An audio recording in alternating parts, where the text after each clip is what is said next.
Welcome to the Center for Spiritual Living, Midtown Atlanta. We're grateful that you're with us. We're grateful that you've chosen to spend some time here with our community, with this community. And if you are already a part of that, then welcome home. And I would like to do as I always do, and which is to remind you that such is the nature of life, that all it asks and all it wants is the opportunity to appear. You're that opportunity. So am I. And so it is. So knowing that and recognizing that, I invite you, I welcome you, I celebrate you in having you here with us. Because whoever you are, whatever your expression of life, however you understand yourself, whether it's as he, she, they, them, or any of the other ways in which people assign pronouns to themselves, or any of the ways that you come to have seen and known yourself and describe yourself, that self is an expression of the divine in your individual way. And we are so grateful that you've chosen to bring that divine self here and share these ideas and thoughts with you. So welcome. We celebrate you. We're glad you're here. And we love the fact that we are a center that does that. We are a center where you can come to learn spiritual practices and spiritual activities that can support you in your journey in a way that helps make it much more in alignment with what you'd really like to have and really like to live. So welcome. So to know a little bit more about us, I invite you to watch this moment where we talk about some of the excerpts from the Declaration of Principle, first penned by Dr. Ernest Holmes. Thanks.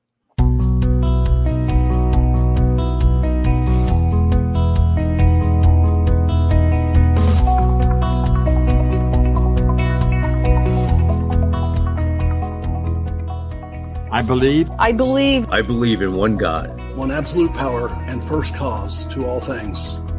I believe that this power is perfect love and creates out of a desire to express love. I believe all thought is creative, and how I choose to think creates my personal experience. I believe in the unity of all life and the immortality of the individual soul, forever unfolding. I believe in the eternal goodness, the eternal goodness of God, the eternal loving kindness, and the eternal givingness of God to all. And so it is. And so it is. And so it is.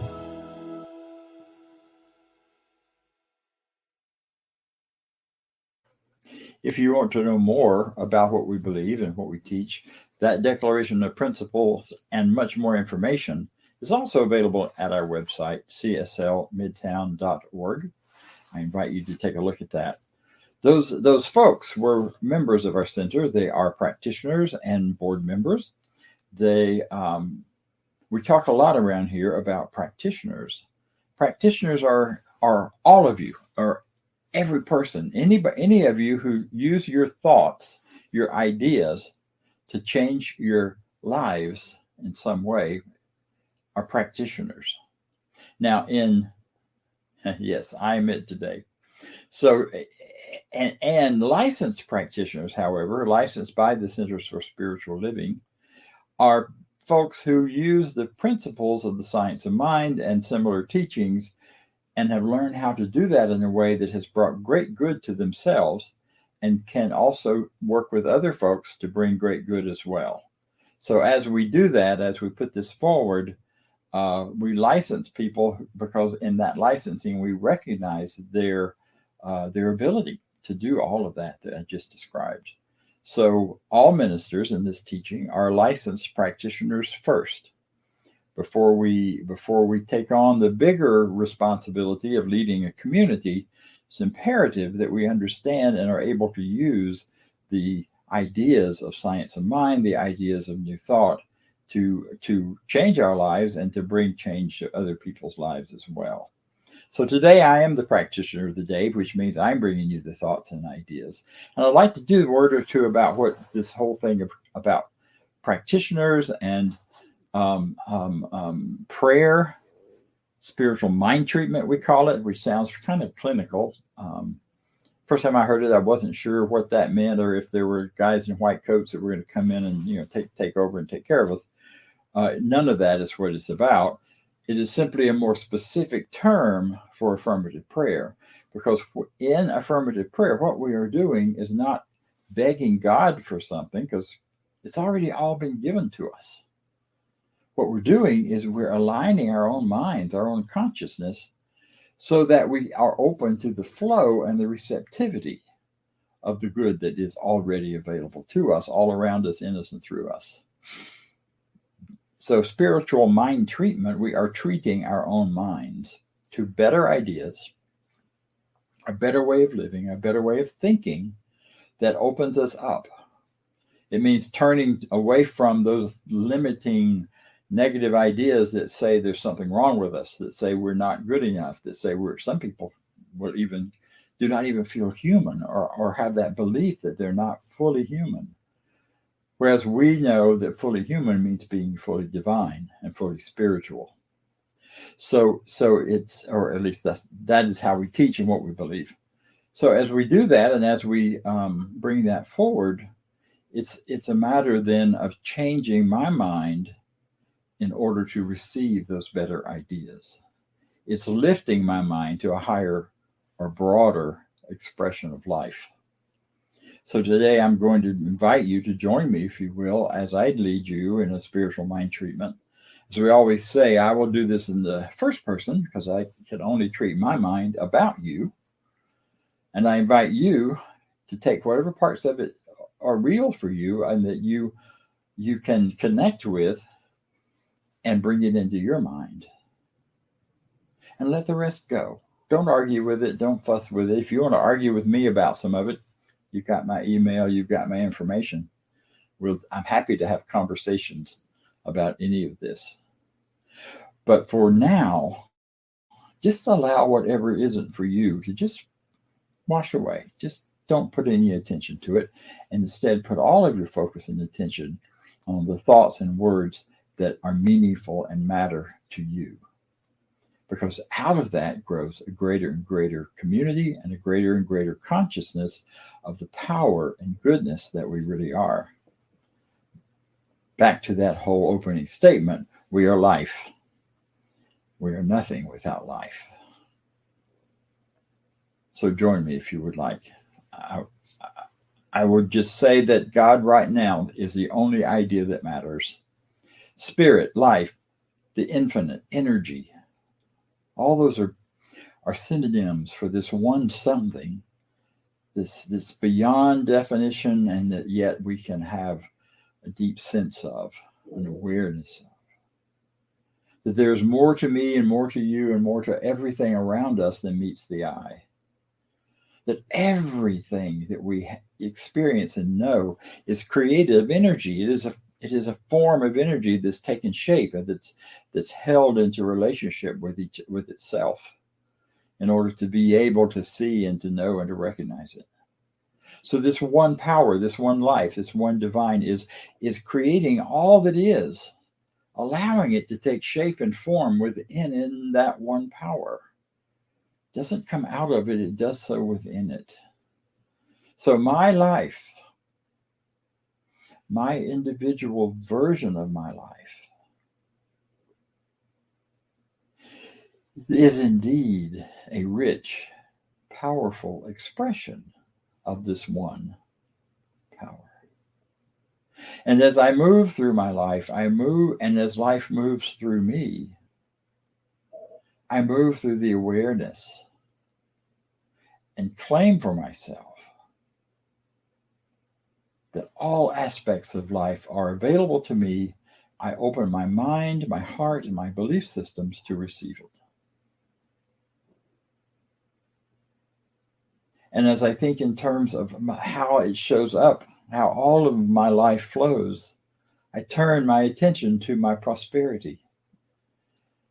And I recognize that prosperity is that flow of good that comes to me and out to the world and back to me and through me. And as I recognize that there is no lack or limitation to prosperity, that there is no lack or limitation in me, I recognize that the flow of prosperity coming through me and to me and back out to the world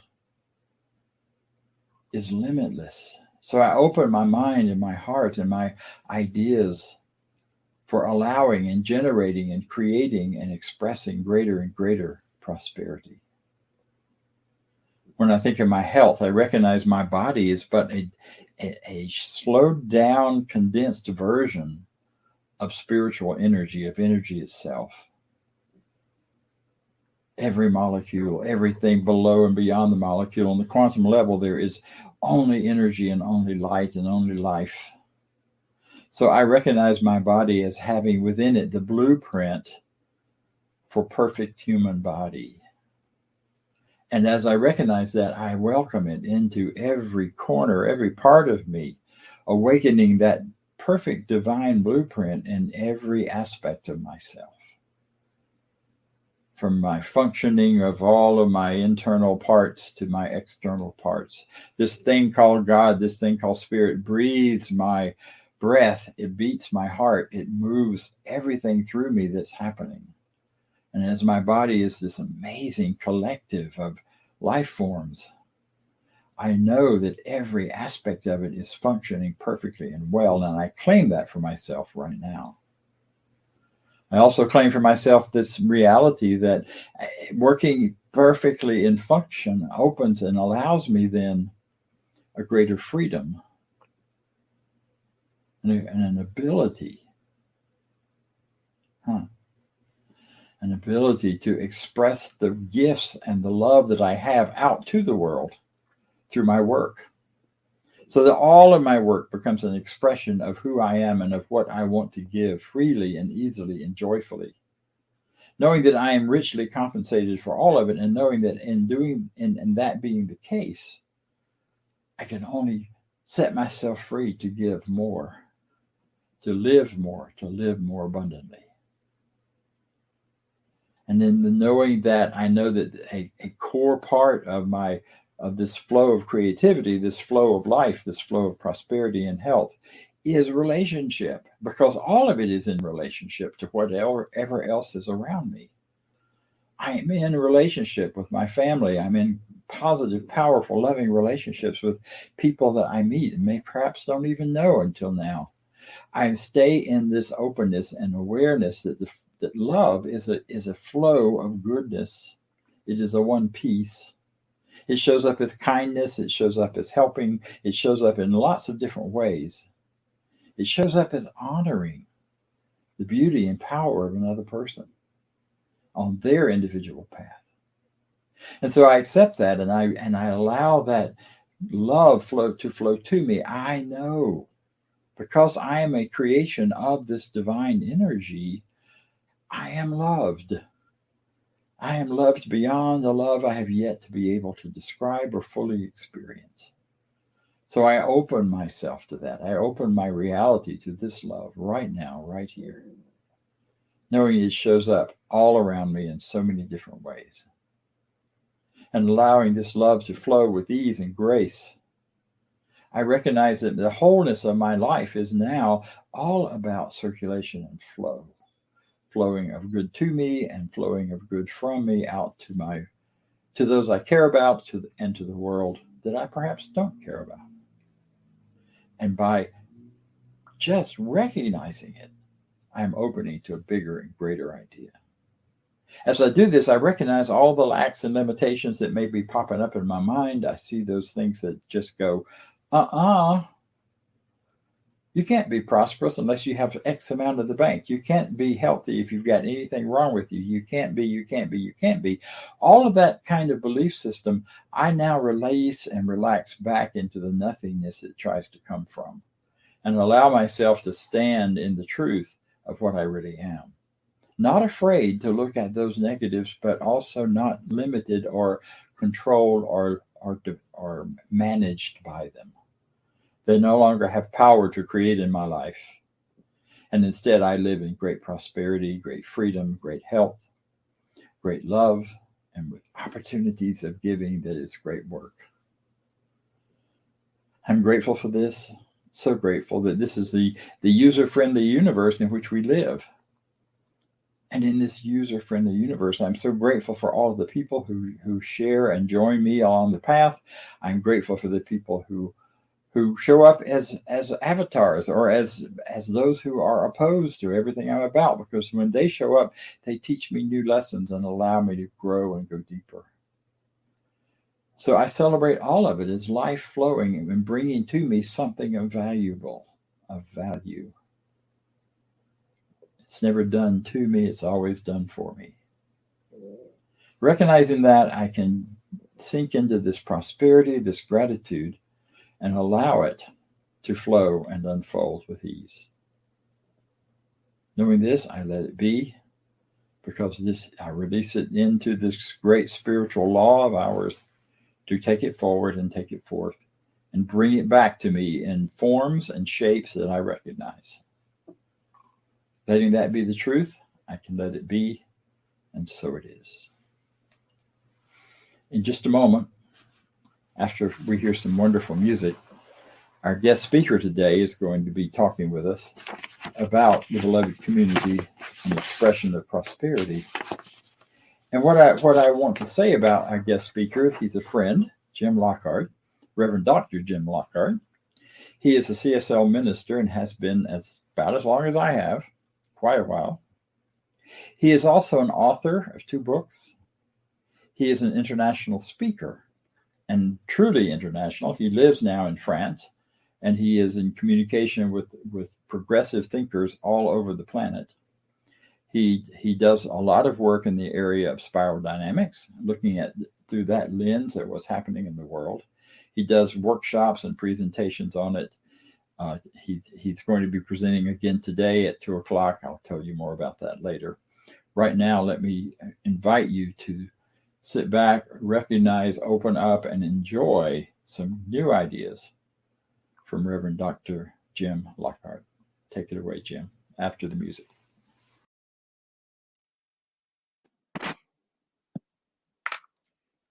Well, hello, everybody. I'm Jim Lockard. It's wonderful to be here with all of you today. I want to extend my appreciation to Dr. Bob Dean. Dr. Bob and I, as he mentioned, came into ministry about the same time, coming up on 30 years ago, although neither one of us looks like we could possibly be that old, I know. And I left what we call pulpit ministry about 8 years ago now, and I've been working primarily in the area of community building and looking at spiritual organizations as community. So that's what I'm here to talk about today, is the idea of the beloved community. And a term that originates with Dr. Howard Thurman, Dr. Martin Luther King, in building the idea of a worldwide human community where poverty would not be allowed, homelessness would not be allowed, there would be no war, and everyone would be compassionate and loving. And you may have noticed we're not there yet. So the idea is, how do we help to bring this to a reality by each of us in our own local communities, creating the kind of consciousness that allows us to express in that way, so that we can contribute in our own individual ways of being and in community ways of being to creating that kind of world that works for everyone. So I'm happy to be here. I'm in Atlanta for the weekend, and it's wonderful to be here. I haven't been here in quite a while. And I'm looking forward to the rest of my stay here in the States before I go back home to France. So if you can bring up the next slide, that would be great. This quote from Malcolm Gladwell, I think it's important for us in spiritual community.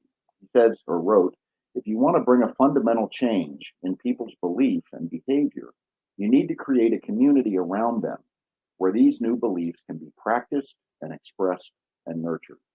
And that's from the book, The Tipping Point.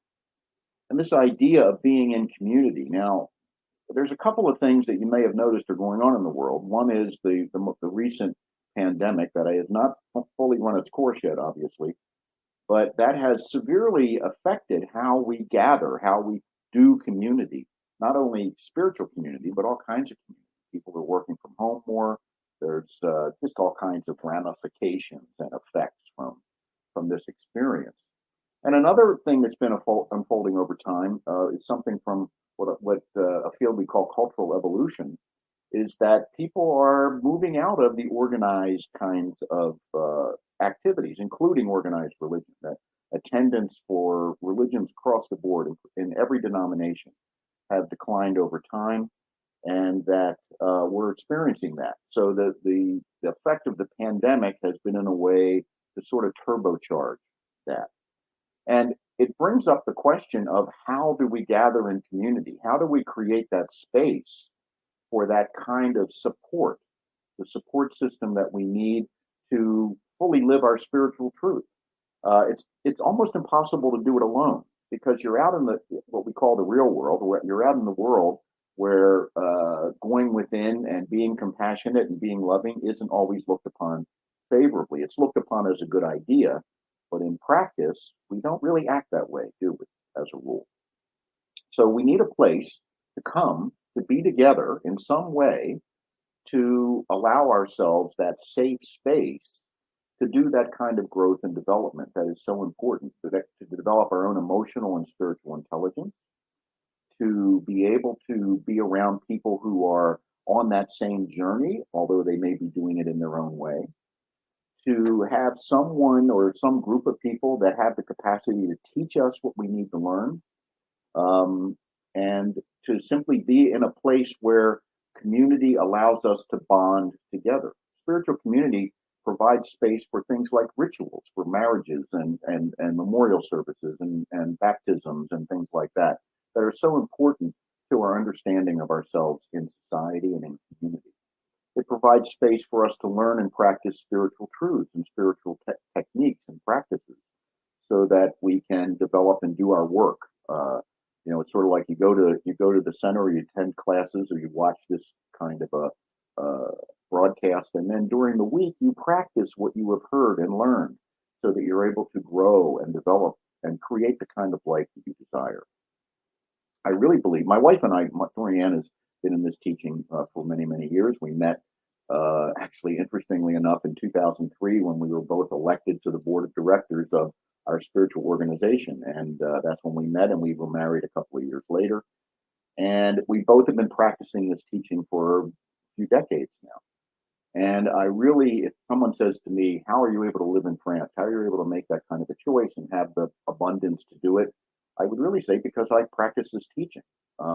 Before I came to this teaching, I didn't have the consciousness of abundance. I didn't have the consciousness that I deserved abundance, that the universe was actually conspiring in my favor as opposed to against me. I didn't get all that. And during the course of my time as a student of this teaching, and later as a teacher of this teaching, but you're always a student, I was able to develop that sense of myself, that sense of who I am, that sense of who I can be, and I came to like myself better. I came to like the person I was becoming. I came to be able to let go of petty grievances and the need to judge others and the need to look at the world as a reflection of myself as opposed to myself as a being interacting with the world. So Gladwell's idea of the fundamental change in people's belief and behavior, that's what I experienced in studying the science of mind in spiritual community. I changed my beliefs and my behavior changed as a result. And I'm so grateful for that. I'm so grateful for that recognition, for that ability, that opportunity that was afforded me. I guess my biggest complaint was I didn't find it sooner in my life. But I think that what we do is we find something when we're ready for it. So I've come to accept that as well. And again, my ministry today is working primarily with spiritual communities, in some degree with spiritual organizations, and to help them come to terms with some of the forces, the dynamics that are unfolding in our society today that are affecting how we are able to view and do spiritual community. So can we look at the next slide, please? This is from Jean Shinoda Bolen, one of my favorite authors. You have the need and the right to spend part of your life caring for your soul. It's not easy. To be a soulful person means to go against all the pervasive, prove yourself values of our culture and instead treasure what is unique and internal and valuable in yourself and your own personal evolution. I think this is such a critical idea. Does your life outside of the spiritual community provide you with the support to see yourself and be yourself in that way? And I think for most of us, the answer is probably not. And if it does, it doesn't do it very effectively. So we need the place to come together, whether we're in person or whether we're online or however we do it. We need to be in companionship with others, in what my wife terms as collective virtuosity, where she's a musician and she's working on a book now about chamber music rehearsal techniques and how chamber musicians learn to work together in a time when they're actually playing and they can't say anything to each other. So they learn to communicate non-verbally, and they rehearse in such ways that allow them to understand where the other musicians are and what they're experiencing and so forth. And that they become a very tight community of mutual support. So one of the things I love about spiritual community is I get supported and I get to support others where I may be more in a better place or further along the developmental path than someone else. I can reach out and be present for them, even if it's just sitting with them, knowing a higher truth than they can currently entertain for themselves. I think spiritual community can offer what we call safe space, and I define safe space a little differently than others. Some people think safe space is where you should go and never experience discomfort or never be challenged. I think safe space is a place where you can be uncomfortable and be challenged, but be supported in that process.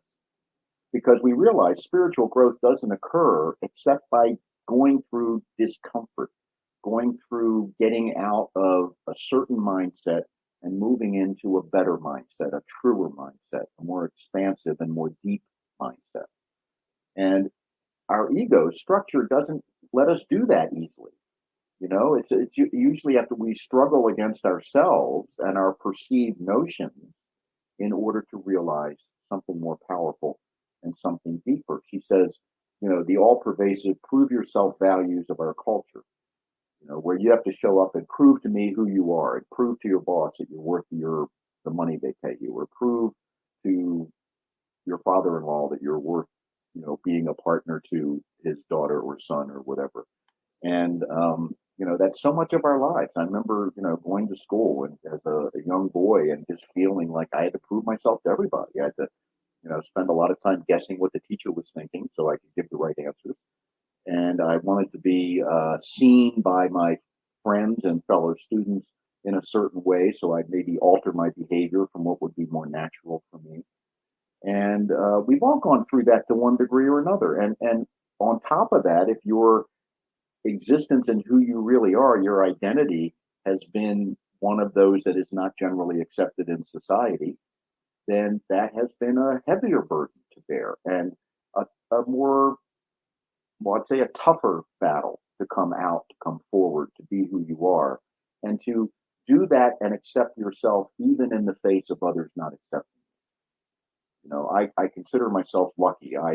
My identity is as a straight white male is generally accepted in the larger culture. I know my folks like me have caused a lot of problems, but at the same time, growing up, I wasn't an outcast because of who I was born as, and I can only imagine what that must be like, and to spend years building up the mindset that I don't belong or I'm not accepted or acceptable, and then the struggle to overcome that. My first ministry was in Fort Lauderdale, and we had a very large community there, up to 1,000 people were members, and a large percentage of that group were gay and lesbian. I got to experience, as I befriended many of those folks, just what they were going through and the bravery of their experience, and they were so grateful to find a teaching that respected and honored who they were, and a community that did as well. And we did it imperfectly, let's be honest. But we did it. We tried to grow. We tried to do it. Now with Centers for Spiritual Living, our organization, a high percentage of our ministers are from the LGBTQIA plus community. And it's just part of who we are. And it's there's no issue with it. And I think that's a powerful statement in today's culture that here is a religion that is accepting and open and affirming and continually trying to get better in that regard. So I think that's a community that has a lot to offer. And, I remember one time there were some issues in Fort Lauderdale. Some of our straight members were concerned that some of our gay members were sitting in service with their arm around each other. And it was interesting. They never complained if a straight couple did that. And I went to some of our gay members. They had an organization, and I went to the meeting and I said, here's what's going on. What should we do? And they said, no. We don't want to be a gay church. We want to be part of a larger community. So we will talk about that. But they said, it's not. And he said, it's not about trying to make someone comfortable. It's about recognizing that if you're showing appreciation for each other and care for each other, we want to encourage that. So how can I speak to that in a way that would work for all of us? And we did that, and the issue just kind of went away. So we are in a religious teaching that is not dogma bound by proclamations from the past, when culture had not evolved to the degree it has today. That's one of the great values of our spiritual communities in New Thought in general. And if you've been around our communities, you know that. So we bring up the next slide. Dr. King, in his speaking and writing about the idea of the beloved community, said, our goal is to create a beloved community, and this will require a qualitative change in our souls, as well as a quantitative change in our lives. So just think about that. Think about the meaning of that. You see a picture of him there in handcuffs. I think that represents the idea that to open a culture to full acceptance of everyone in it is a struggle. And maybe it shouldn't be a struggle, but it is a struggle. And we have to be willing to engage in that struggle. Just like we have to be willing to engage in a struggle of our own personal growth to overcome our own internal biases, our own limitations, our own sense of inadequacy, and our insecurities about ourselves and the world we live in. I have come to the conclusion that we are spiritual beings having a human experience, and that we have everything we need to live full and rich lives. And I think I'm trying to set an example of doing that, of living a full and rich life and being open and having a wide variety of friends, acquaintances, colleagues, and so forth, and having a rich life to be enjoyed and to at the same time be a contributor to the development of humanity and the development of sustainability and thrivability on our planet. I think this is all part of what it is. And I think Dr. King would be both happy that there's been progress since he left the scene and dismayed that the progress has been slow and incomplete. And that's where we pick up the mantle, is to be open, affirming, to connect in a deep and real level. And I realize, here's what I realize, we have to do it with ourselves before we can really do it with another. I can't embrace you unless I embrace myself. So the work of spiritual development is a realization of our divine nature, of our inherent worth, and of our willingness to live lives of compassion and deep, positive realization. I think this is where we are, and this is who we are, and this is what our work is. And I think it's best done in a supportive environment with others who can hold us up when we're having a bad day or a bad week or a bad month, and that we can in return hold them up when they're having their negative experience. Because that's part of life, isn't it? Nobody lives a perfect life. Nobody is without trouble. Nobody is without pain or without issues. Yet, all of us have within us a capacity to overcome them, to heal, to move forward, to embrace, and to enjoy. And that's my message to you today. And I hope you find a way to do it. And the next slide, if you're interested, you want to take a screenshot of this or something, is my connection information. I'd be happy to hear from any of you, or if you want to see what I post on my blog or whatever the case may be, that would be fantastic. And I hope to see some of you this afternoon at our workshop, which Dr. Bob will tell you about in a little bit. Thank you all. I love you. I appreciate you. And I am enjoying being with you today. Namaste.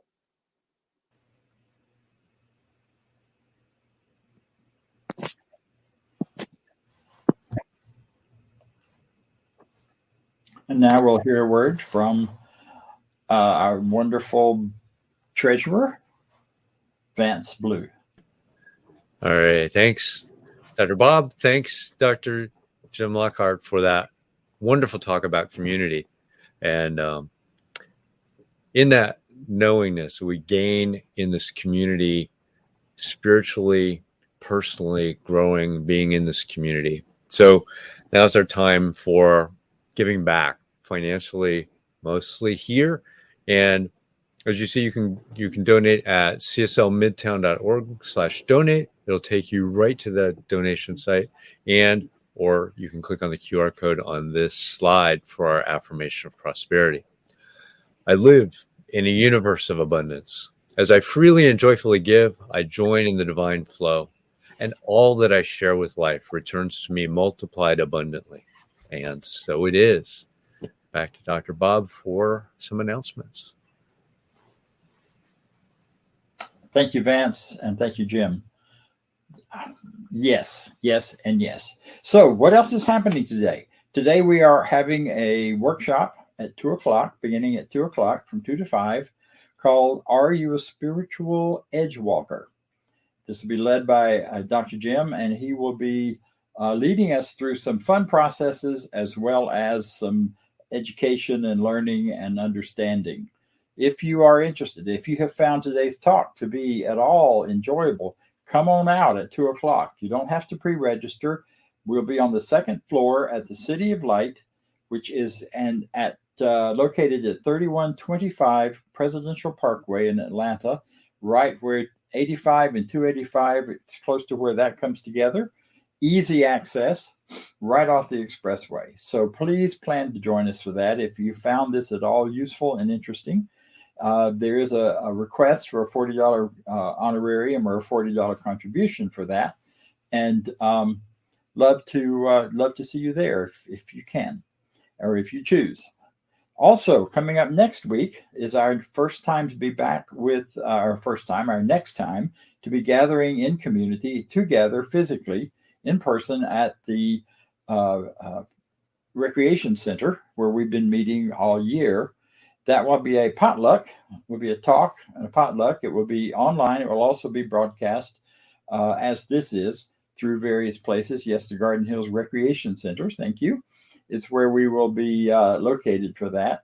And come join us. It's celebrating freedom, celebrating the 4th, celebrating just being together and having a chance to sit down and rub shoulders and share food. So bring some food, bring yourself, bring your open attitude. If you can't bring food, just bring yourself. We would love to have you and see you there. Also on next Sunday, starting at 10 o'clock, our service starts at 11, but beginning before that is our adult study group. That group has been meeting for a very long time, and we're very grateful that we have a flow of people coming in and finding greater and greater expression, some coming in, some going, and you know how that goes. It's a great place to dig into the foundational teachings that this center is built on. They're reading a book. If you look on our website, you will see the reading schedule. But even if you haven't read the book, if you just want to come and be part of the conversation and discussion, you're very welcome. It's a great way to get to know a little more about who we are, and also a great way to meet some people to become part of your spiritual community. Also next week, as I said, we have the service, we have the potluck, and we start our new month. And the theme is going to be the game of life and how to live it. It's based on the book by Scoville Chen, entitled the same thing, The Game of Life and How to Use It. And we'll be looking at the contents of that book. We'll also be looking at how that translates now to 100 years later into addressing the game of life today. We live in a world where gaming theory is a really important part of the development of what's happening on the internet and other places. So this is a good place to do that. So be with us next week. Join us at 2 o'clock today, and join us right now as we read together this closing affirmation. I leave this place now knowing something better than I knew before. I go forth into the world with a heart full of love and a mind full of good sense. I look at the world in a greater way, knowing that I have within me everything I need to create the life I desire. I give thanks for this understanding. I am grateful for the spirit of life that lives through me. And so it is. Have a great week. Thank you. We'll see you next time.